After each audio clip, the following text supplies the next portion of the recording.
La Martinique, 52 € le kilo de rose. 16h hier après-midi, ces militants UMP ne quittent plus des yeux Twitter. Le hashtag Radio Londres est inondé par les résultats des dom-toms et par certains sondages fuités par la presse étrangère. Nouvelle façon de vivre une élection, le doigt collé à son téléphone.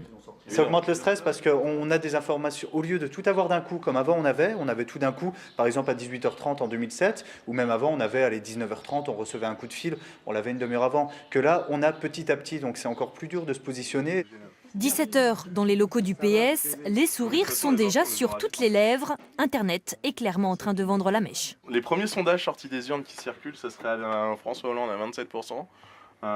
Nicolas Sarkozy, 25%. C'est un peu un jeu du chat et de la souris avec des messages codés, avec des blagues un peu, donc c'est presque plus bon enfant en fait l'attente des résultats qu'avant où c'était carrément vraiment très stressant.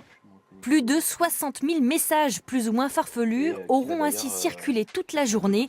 Pour ce spécialiste du web, le suspense était fini peu après 18h. Je serais étonné quand même que l'ordre bouge par rapport à ce qui s'est décidé tout au long de la journée. Et surtout, les sources viennent de plusieurs pays différents, avec plusieurs instituts différents. On a une loi qui est là depuis assez longtemps et on se rend compte qu'elle est plus adaptée aux outils qui sont vraiment très très populaires aujourd'hui. Les internautes auront donc prouvé qu'ils maniaient comme personne l'humour politique. La révolution hier s'est bien jouée sur le web plutôt que dans les urnes.